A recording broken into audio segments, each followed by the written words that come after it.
नमस्कार, live India में आपका स्वागत है। मैं अनिल सम्राट। वित्त मंत्री निर्मला सीतारमण ने देश का बजट पेश किया और सबसे बड़ी बात देखिए, मध्यम वर्ग के लिए बड़ी खबर आई है। जहां बजट से बड़ी राहत मिली है मध्यम वर्गों को।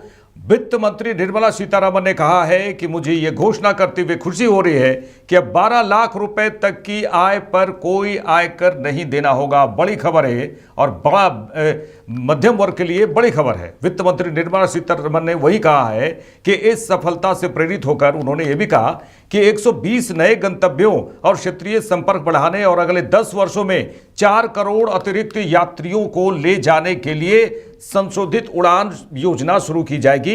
यह योजना पहाड़ी, आकांक्षी और पूर्वोत्तर क्षेत्रीय जिलों में हेलीपैड और छोटे हवाई अड्डों का भी समर्थन करेगी।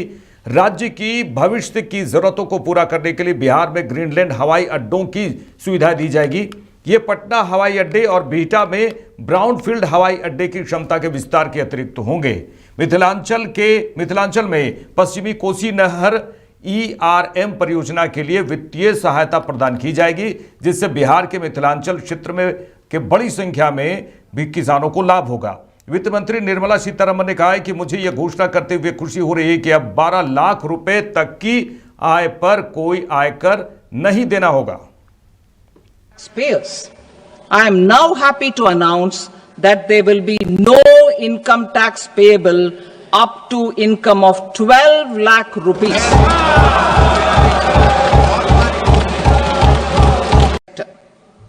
Udan regional connectivity schemes.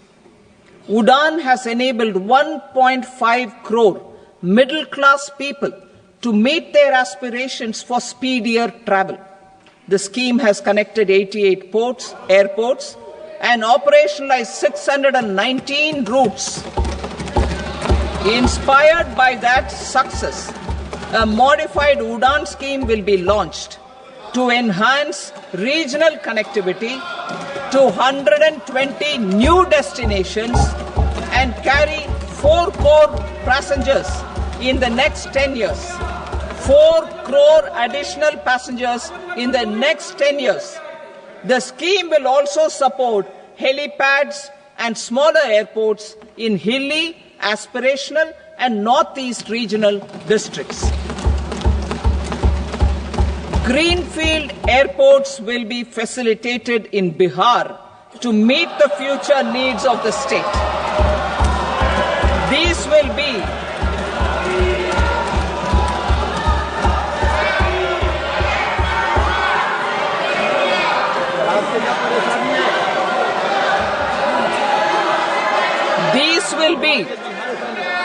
These will be in addition to the expansion of the capacity of Patna Airport and a brownfield airport in Biehta. Western Kosi Canal project in Mithilanchal. Financial support will be provided for the Western Kosi Canal ERM project, benefiting a large number of farmers cultivating over 50,000 hectares of land in the Mithilanchal region of Bihar. Mining sector reforms, including those for minor minerals, will be encouraged through sharing of best practices and institutions of a state mining index. A policy for recovery of critical minerals from tailings will be brought out. चलिए, एक और भी बड़ी खबर आई है जहां mobile और mobile के जो चार्जर है वो सस्ते होंगे। चलिए आगे बढ़ेंगे। केंद्रीय वित्त मंत्री निर्मला सीतारमण ने यह भी कहा है कि ऋण तक पहुंच में सुधार करने के लिए क्रेडिट गारंटी कवर को बढ़ाया जाएगा। सूक्ष्म और लघु उद्यमों के लिए 5 करोड़ रुपए से 10 करोड़ रुपए तक, जिससे अगले 5 वर्षों में 1.5 लाख करोड़ रुपए का अतिरिक्त ऋण मिलेगा। To improve access to credit, the credit guarantee cover will be enhanced.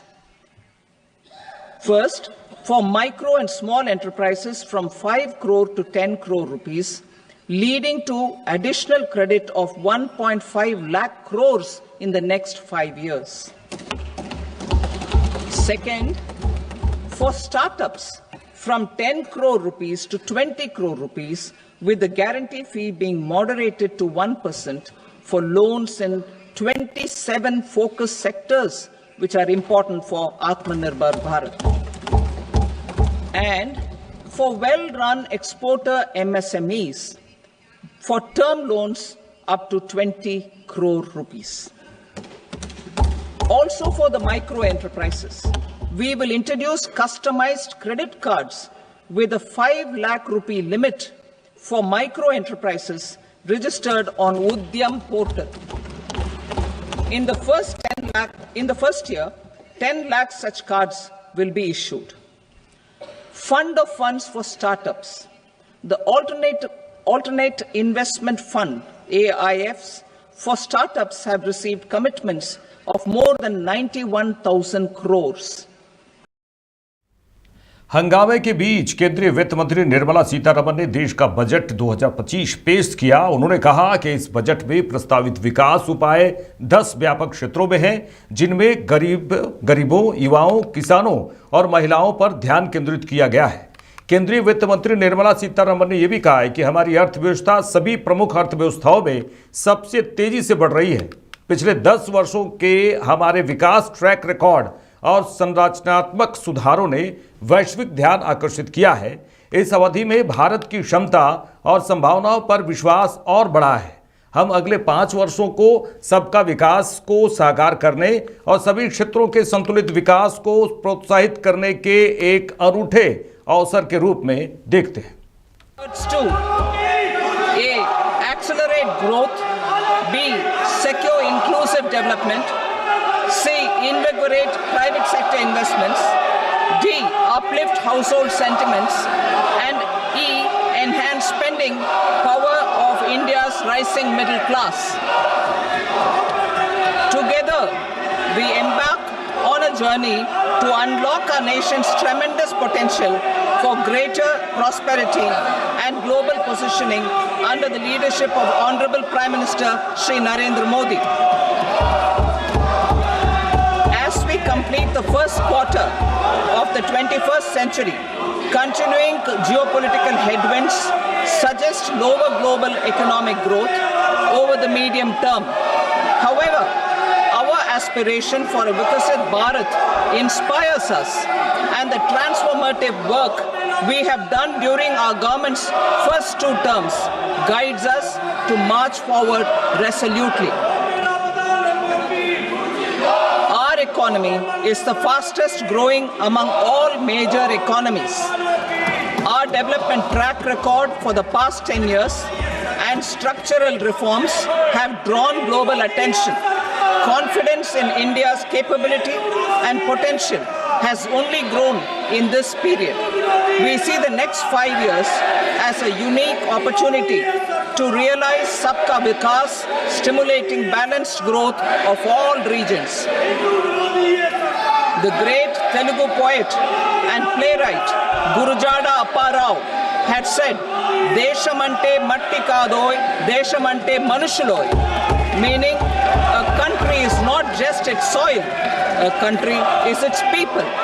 In line with this, for us, Vikasit Bharat encompasses zero poverty, 100% quality good school education, access to high quality, affordable and comprehensive health care, 100% skilled labor with meaningful employment, 70% women in economic activities, and farmers making our country the food basket of the world.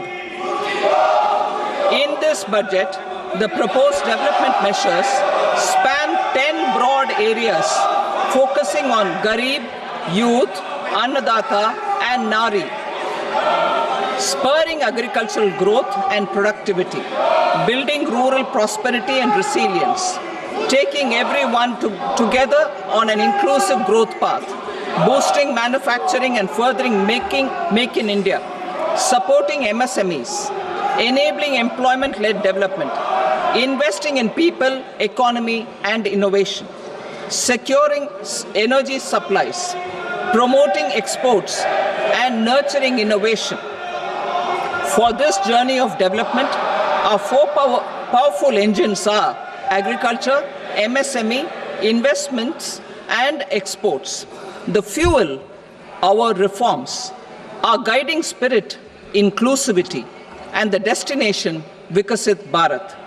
This budget aims to initiate transformative reforms across 6 domains. During the first 5 years, these will augment our growth potential and global competitiveness. The domains are taxation, power sector, urban development, mining, financial sector, and regulatory reforms. वहीं केंद्रीय वित्त मंत्री निर्मला सीतारमण ने कहा है कि PM धन धान्य कृषि योजना कृषि जिलों का विकास कार्यक्रम हमारी सरकार राज्यों के साथ साझेदारी में पीएम धन धान्य कृषि योजना शुरू करेगी। मौजूदा योजनाओं और विशेष उपायों के अभिसरण के माध्यम से कार्यक्रम कम उत्पादकता, मध्यम फसल तीव्रता और औसत से कम ऋण मापदंडों वाले 100 जिलों को कवर करेगा। इसका उद्देश्य सांस्कृतिक उत्पादकता को बढ़ाना है। केंद्रीय वित्त मंत्री निर्मला सीतारमण ने यह भी कहा कि किसान क्रेडिट के बारे में उन्होंने कहा, किसान क्रेडिट कार्ड 7.7 करोड़ किसानों, मछुआरों और डेयरी किसानों को अल्पावधि ऋण की सुविधा प्रदान करता है। संशोधित ब्याज अनुदान योजना के तहत केसीसी किसान क्रेडिट कार्ड के बारे में उन्होंने उल्लेख किया। उसके माध्यम के लिए ऋण के लिए ऋण सीमा 3 लाख रुपए से बढ़ाकर 5 लाख रुपए कर दी जाएगी, उन्होंने यह कहा है। As the first engine. Now I move to specific proposals, beginning with agriculture as the first engine.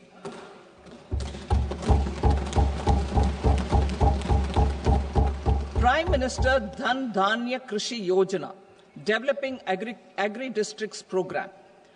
Motivated by the success of the aspirational district program, our government will undertake a Prime Minister Dhan Dhanya Krishi Yojana in partnership with states. Through the convergence of existing schemes and specialized measures, the program will cover 100 districts with low productivity, moderate crop intensity, and below average credit parameters. It aims to 1. Enhance agricultural productivity, 2. Adopt crop diversification and sustainable agricultural practices, 3. Augment post-harvest storage at the panchayat and block level, 4. Improve irrigation facilities, and 5. Facilitate availability of long-term and short-term credit. This program is likely to help 1.7 crore farmers. Building rural prosperity and resilience. A comprehensive multi-sectoral rural prosperity and resilience program will be launched in partnership with the states.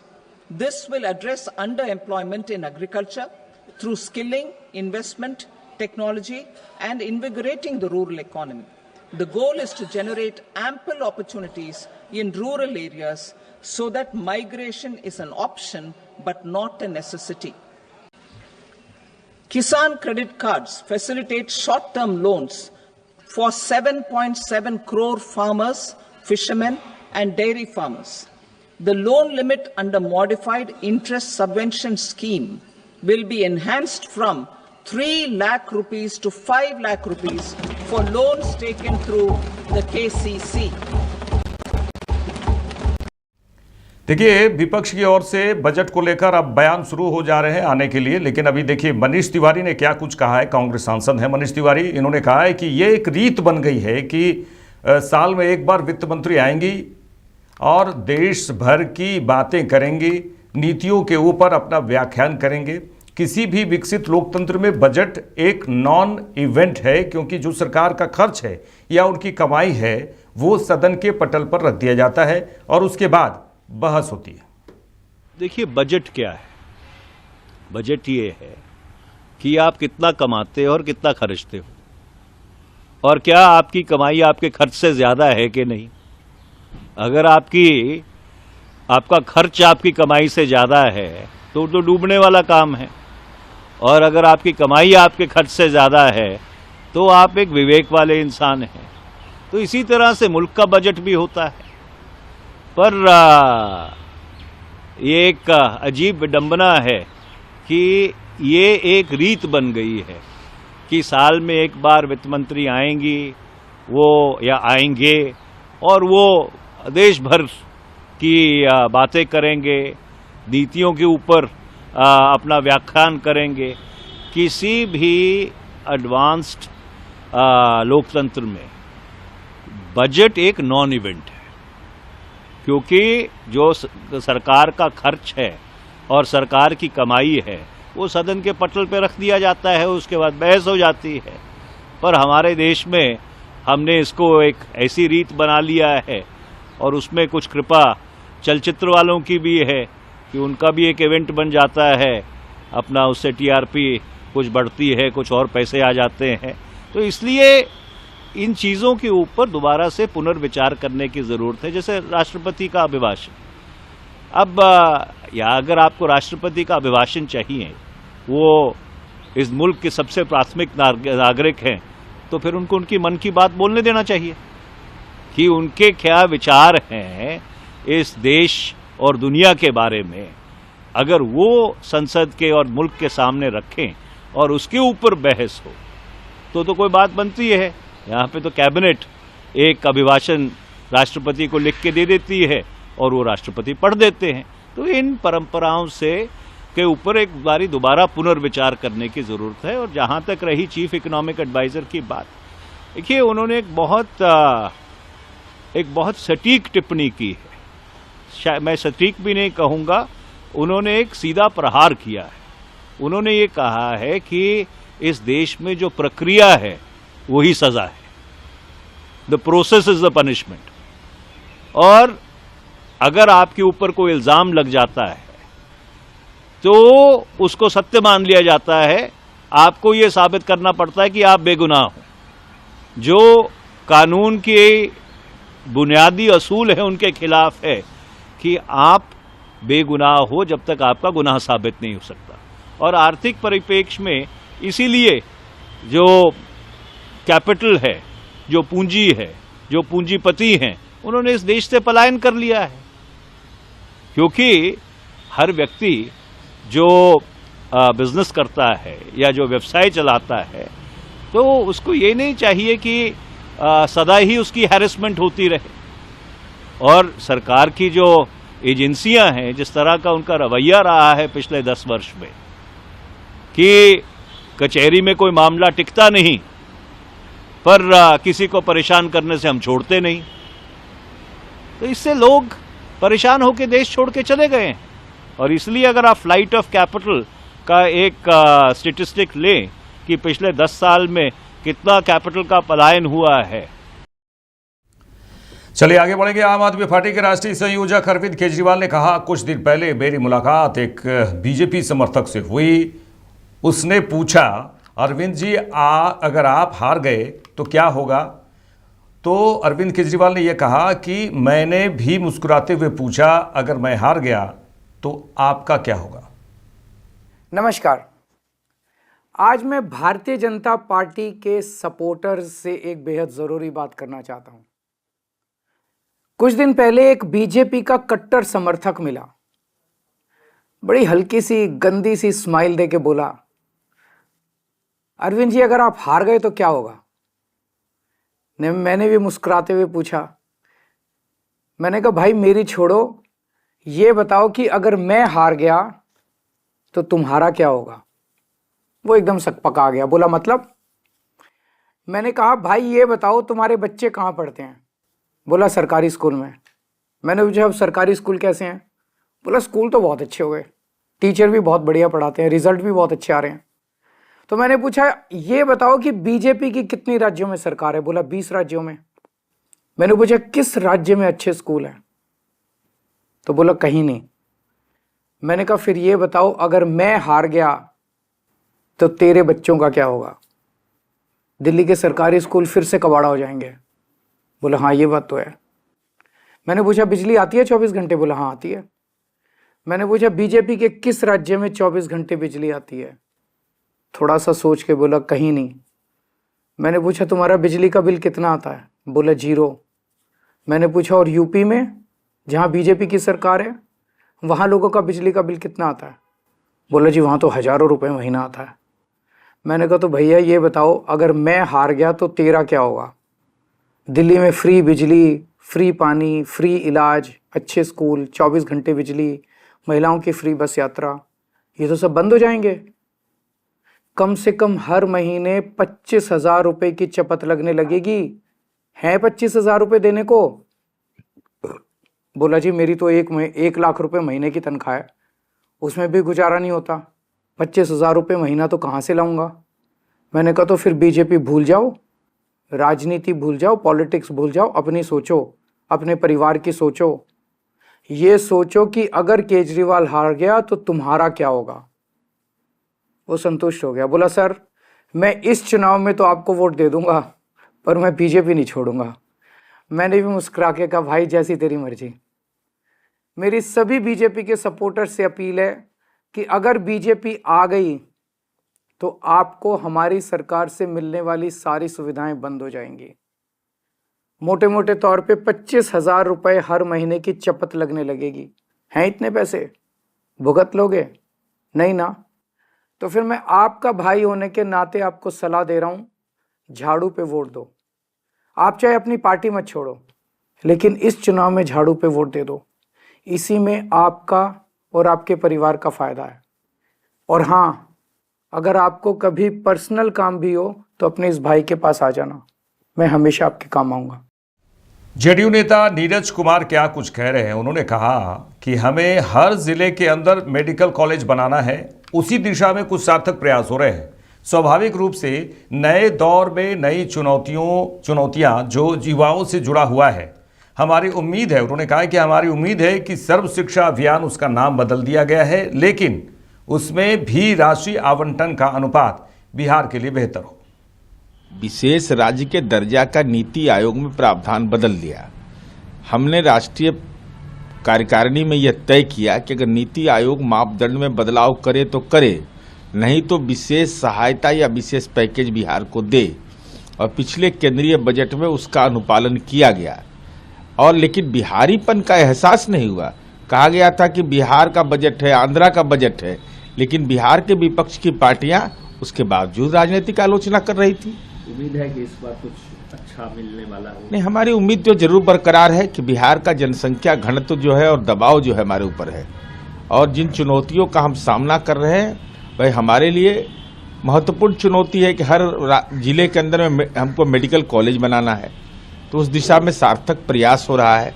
हम विभिन्न university का आधारभूत संरचना को खड़ा करना है, और स्वाभाविक रूप से नए दौर में नई चुनौतियां जो हैं, सात निश्चय का जो युवाओं के तकदीर से जुड़ा हुआ है, वैसे तमाम सवालात पर हमारी उम्मीद है। अब इतने बड़े पैमाने पर हम नौकरी दिए हैं, तो हमारी उम्मीद है कि सर्व शिक्षा अभियान जो योजना है, जिसका नाम बदल दिया है, लेकिन उसमें भी जो राशि का आवंटन का अनुपात बिहार के लिए बेहतर हो। 5 फरवरी को मुंगेर पहुंचेंगे बिहार के मुख्यमंत्री नीतीश कुमार। सबसे पहले वे मुंगेर जिला मुख्यालय से 50 किलोमीटर दूर तारापुर अनुमंडल में उनका हेलीकॉप्टर लैंड करेगा।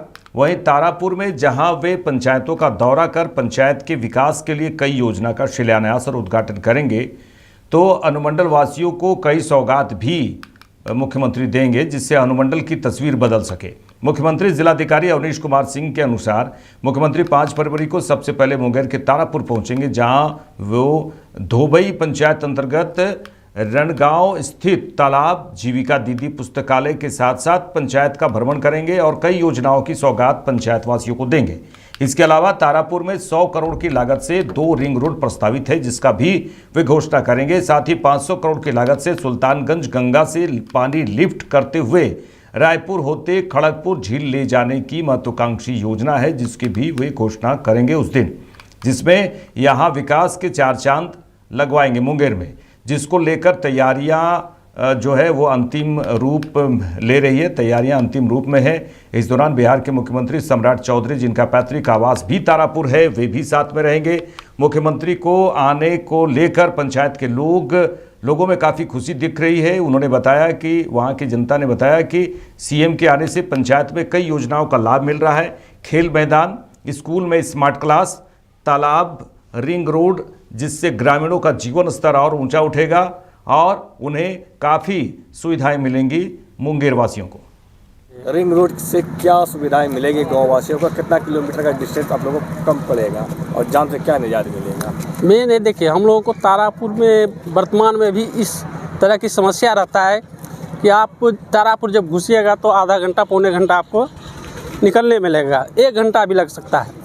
ऐसे रिंग रोड से हम लोग को कहीं रुकावट नहीं होगा, हम लोग 10 से 15 मिनट में बाईपास के द्वारा चले जाएंगे।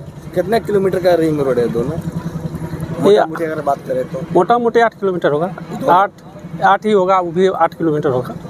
तो आने जाने में आराम होगा। और गांव का क्या विकास होने जा रहा है? सीएम गांव का भी विकास होगा। जिस अभी मान के चलिए उधर से जा रहा है मधुरा वाले को फायदा होगा, रामपुर विषय वाले को फायदा होगा। पंचायत इस पे लाभ उठाएंगे इस रिंग रोड से? इसमें लगभग 5 पंचायत लाभुक होंगे। 5 पंचायत के लोग, उसमें नगर पंचायत भी लाभुक होंगे। क्या क्या काम हो रहा है यहाँ पे अभी रणगांव में? रणगांव में तो देख मनरेगा के द्वारा भी काम हो रहा है और पंचायती राज के द्वारा भी भवन बन रहा है। बहुत सी विकास की योजनाएं यहाँ चल रही है अभी। अच्छा, अब जो खड़े हैं ये चेश्वर स्थान है, यहाँ पे श्रद्धालुओं का काफ़ी भीड़ लगता है। कौन से महीने में लगता है, क्या उद्देश्य से लगता है और क्या लाभ? इसी समय शिवरात्रि जो फागुन मास में होगा उसमें पूरा भीड़ लगता है यहाँ। हमको लगता है लाखों की संख्या में आते हैं 2-3 रोज और पूरा यहाँ रहता है, मेला लगता है, बहुत जगह से लोग आते हैं यहाँ। क्या नाम है आपका? साजन कुमार सिंह। मेरे साथ इस बुलेटिन में इतना ही। देश दुनिया की तमाम खबरों के लिए देखते रहिए लाइव इंडिया। नमस्कार।